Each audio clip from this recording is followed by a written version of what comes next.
Welcome to school chemistry channel. நான் உங்கள் சதீஷ்குமார். இந்த வீடியோவில் நம்ம எதை பற்றி பார்க்க போகிறோம் அப்படின்னா, கிளாஸ் 10 யூனிட் 9 சொல்யூஷன்ஸில் இது வந்து வீடியோ 4 சொலியூபிலிட்டி அப்படின்னு சொல்லி ஒரு டாபிக் பார்க்க போகிறோம். இதுக்கு முந்தின வீடியோஸ் எல்லாம் டிஸ்கிரிப்ஷனில் லிங்காக இருக்குது, பார்க்கலைன்னா பார்த்துக்கோங்க. ரைட், சொலியூபிலிட்டி அப்படின்னு சொல்லி கொடுத்துருக்கோம். சொலியூபிலிட்டி அப்படின்றதோட டெஃபினேஷன் என்ன அப்படின்றது ஃபஸ்ட் பாருங்கள். Number of grams of solute that can be dissolved in 100 gram solvent. நீங்கள் சால்வெண்ட் வந்து 100 கிராம் எடுக்கணும், அதில் எவ்வளோ கிராம் சொல்யூட் டிசால்வ் ஆகுது அப்படின்னு சொல்லி பார்த்தீங்க அப்படின்னா அதுதான் சொலியூபிலிட்டி அப்படின்ற சொல்கிறோம். இதனால் நீங்கள் வந்து 100 கிராம் சால்வெண்ட்டில் வந்து சொல்யூட்டை டிசால்வ் பண்ணும்போது உங்களுக்கு என்ன ஃபார்ம் ஆகும்னா சேச்சுரேட்டட் சொல்யூஷன்ஸ் ஃபார்ம் ஆகும் அப்படின்னு சொல்கிறாங்க. நீங்கள் மேக்ஸிமம் அமௌண்ட் சொல்யூட் டிசால்வ் இருந்தீங்கன்னா அது சேச்சுரேட்டட் சொல்யூஷன் அப்படிங்கிறாங்க. டெம்பரேச்சர் ப்ரெஷர் வந்து கிவன் டெம்பரேச்சர் அப்படின்னு கொடுத்துருப்பாங்க. ஒவ்வொரு சப்ஸ்டன்ஸ்க்கும் ஒவ்வொரு டெம்பரேச்சர் வந்து நம்ம பார்த்துக்கலாம்.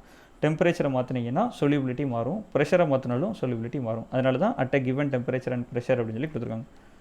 ரைட், அப்போ சொலியூபிலிட்டி இப்போ நம்ம சொன்ன அதே வேர்டிங்ஸை ஈக்குவேஷன் ஃபார்மெட்டில் எழுதியிருக்காங்க. சொலியூபிலிட்டி அப்படின்னா என்னென்னா மாஸ் ஆஃப் சொல்யூட் நீங்கள் எவ்வளோ எடுத்திருக்கீங்க அதை நியூமரேட்டரில் வைக்கிறோம், divided by mass of solvent. எவ்வளோ சால்வெண்ட் நம்ம எடுத்திருக்கோம், 100 கிராம் சால்வெண்ட் அந்த மாதிரிலாம் சொல்கிறோம்ல, அதுதான் சால்வெண்ட் மாஸ்.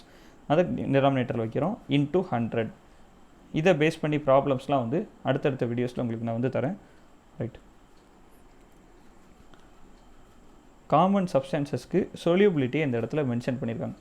மொத்தம் வந்து 3 காலமாக பிரிச்சிருக்காங்க. Name of the solute, formula of the solute, solubility அப்படின்னு சொல்லி 3 காலம் வந்து பிரிச்சிருக்காங்க.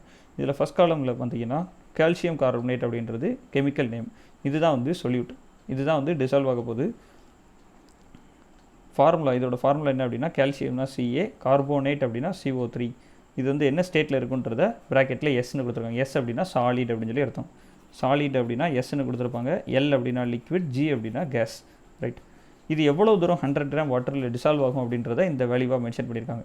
0.0013 கிராம் இன் 100 கிராம் வாட்டர். 100 கிராம் வாட்டர் நீங்கள் எடுத்திருந்தீங்க அப்படின்னா அதில் 0.0013 கிராம் கால்சியம் கார்பனேட் மட்டும்தான் சொலியூபிள் ஆகும். இதான் வந்து கால்சியம் கார்பனேட்டோட சொலியூபிலிட்டி. இதே வேல்யூ தான் எல்லா சப்ஸ்டன்ஸ்க்கும் இருக்குமா அப்படின்னா கண்டிப்பாக இல்லை. ஒவ்வொரு சப்ஸ்டன்சஸ்க்கும் சொலியூபிலிட்டி அப்படின்ற வேல்யூ யூனிக்காக இருக்கும். இப்போ சோடியம் குளோரைட் பார்த்தீங்க அப்படின்னா அது வந்து NaCl ஃபார்முலா சாலிட் ஸ்டேட்டில் எடுக்கிறீங்க. 36 கிராம் சோடியம் குளோரைடு வந்து 100 கிராம் வாட்டரில் சொலியூபிள் ஆகும். இதான் வந்து சோடியம் குளோரைடோட சொலியூபிலிட்டி. இது மாதிரி ஒவ்வொரு சப்ஸ்டன்சஸ்க்கும் சொலியூபிலிட்டி என்ன அப்படின்றத மென்ஷன் பண்ணியிருக்காங்க.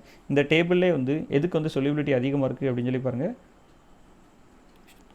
சோடியம் அயோடைட், அதுக்கு தான் வந்து சொலியூபிலிட்டி அதிகமாக இருக்குது. 100 கிராம் வாட்டரில் சோடியம் அயோடைட், சோடியம்னா Na, அயோடைட் அப்படின்னா I அப்படின்னு சொல்லி எடுக்கிறோம். இது எவ்வளோ டிசால்வ் ஆகும் அப்படின்னா 184 கிராம் டிசால்வ் ஆகுது. அப்போ இந்த டேபிளில் இதான் வந்து சொலியூபிலிட்டி அதிகமானது. அடுத்து பாருங்கள், இது ஒரு முக்கியமான கொஸ்டின்ஸ். ஓகேவா, ஃபேக்டர்ஸ் அஃபெக்டிங் சொலியூபிலிட்டி. இந்த சொலியூபிலிட்டியை எந்தெந்த ஃபேக்டர்ஸ்லாம் அஃபெக்ட் பண்ணுது அப்படின்னு சொல்லி பார்க்கணும். இதில் வந்து மொத்தம் வந்து 3 ஃபேக்டர்ஸ் இருக்குது. Nature of solute and solvent. நீங்கள் சொல்யூட் என்ன எடுக்கிறீங்க, சால்வெண்ட் என்ன எடுக்கிறீங்க, அதோட நேச்சரை பொறுத்து ஒரு ஃபேக்டர் அப்படின்றாங்க. செகண்ட் ஃபேக்டர் அப்படின்னா என்னென்னா டெம்பரேச்சர் ஒரு ஃபேக்டர். தேர்ட் ஃபேக்டர் வந்து ப்ரெஷர். இந்த 3 ஃபேக்டர்ஸையும் பற்றி தனித்தனியாக பார்க்கலாம். First of all nature of solute and solvent. இதில் வந்து இந்த ஒரு பாயிண்ட் படிச்சிருந்தாலே போதும், இந்த டாபிக் கவர் ஆயிரும். லைக் டிசால்வ்ஸ் லைக், இந்த வார்த்தையை நல்லா ஞாபகம். இது ஒரு முக்கியமான ஃப்ரேஸ். Like dissolves like.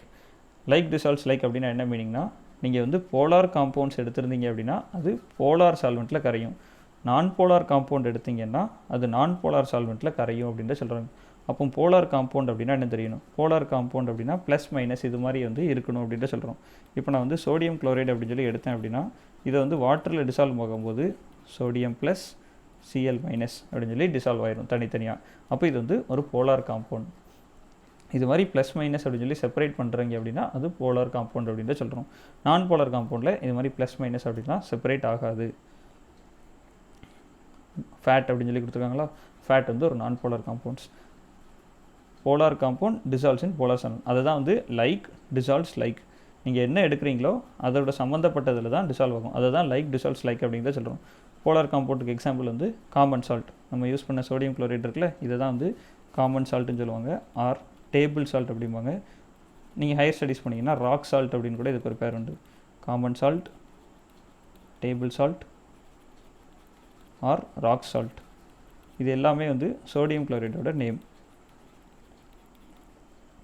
இது எதில் டிசால்வ் ஆகும் அப்படின்னா வாட்டரில் டிசால்வ் ஆகும். வாட்டர் அப்படின்னா H2 H2O. இதில் வந்து இந்த மாதிரி ஆக்சிஜன் ஹைட்ரஜன் இப்படி இருக்கும், செமி மைனஸ்னு போட்டிருப்பாங்க, செமி ப்ளஸ், இது செமி ப்ளஸ் அப்படின்னு சொல்லி போட்டிருப்பாங்க. இது வந்து எலக்ட்ரோ நெகட்டிவிட்டி டிஃப்ரென்ஸ் அப்படிம்பாங்க. இது ஹை ஸ்டடீஸ் போகும்போது உங்களுக்கு கொஞ்சம் புரியும். மைனஸ் ப்ளஸ் இந்த மாதிரி வந்து போலார் ரீஜன்ஸாக இது வந்து செப்பரேட் பண்ண முடியும் அப்படின்றத பார்த்துக்கோங்க. இப்போ இது வந்து ஒரு போலார் சால்வெண்ட், வாட்டர் வந்து ஒரு போலார் சால்வெண்ட்.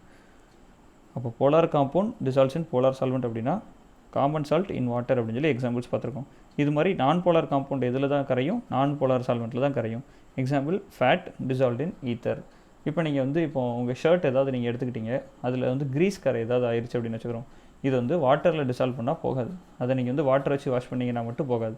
அதில் நீங்கள் ஏதாவது வந்து நான் போலார் சால்வெண்ட் ஏதாவது ஆட் பண்ணணும். அதில் வந்து கொஞ்சோண்டு கெரோசின் ஆர் ஏதாவது ஆயில் இது மாதிரி ஏதாவது ஆட் பண்ணணும். ஓகேவா? இது மாதிரி ஏதாவது ஆட் பண்ணால் மட்டும்தான் அது க்ளீன் ஆகும். இல்லை ட்ரை வாஷ் பண்ண வேணால் க்ளீன் ஆகும் அப்படின்னு தான் சொல்லுவாங்க.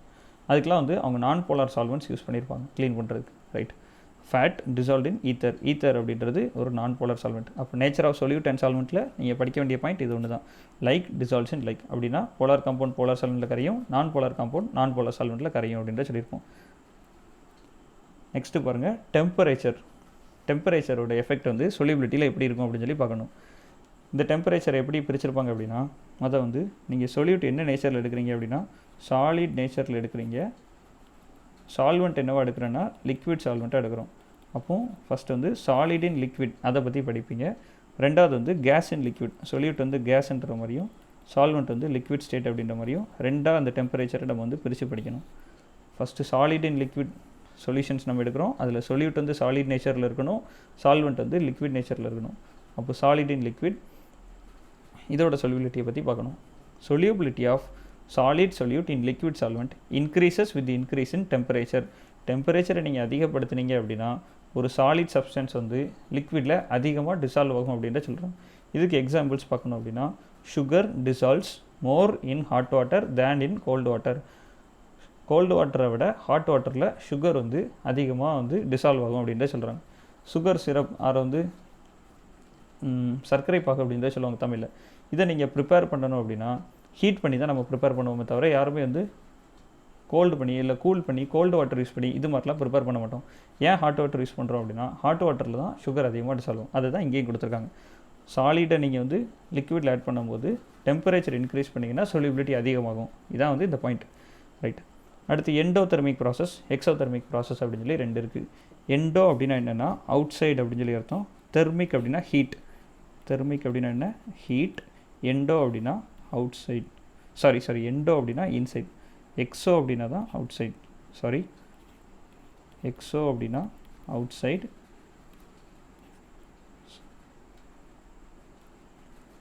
எண்டோ அப்படின்னா இன்சைட்.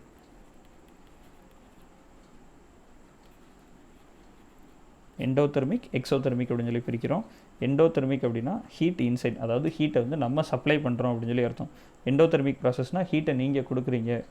இப்போ நம்ம வந்து ஒரு சாலிட் அண்ட் லிக்விடுக்கு பார்க்குறோம். சொல்யூபிலிட்டி எப்படி டெம்பரேச்சர் இன்க்ரீஸ் பண்ண என்னாகும், சொல்யூபிலிட்டி அதிகமாகும். டெம்பரேச்சர் இன்க்ரீஸ் பண்ணுறோம் அப்படின்னா நம்ம வந்து கொடுக்குறோம் ஹீட்டை வந்து கொடுக்குறோம். ஹீட்டை கொடுக்குறதுனால டெம்பரேச்சர் அதிகமாகுது.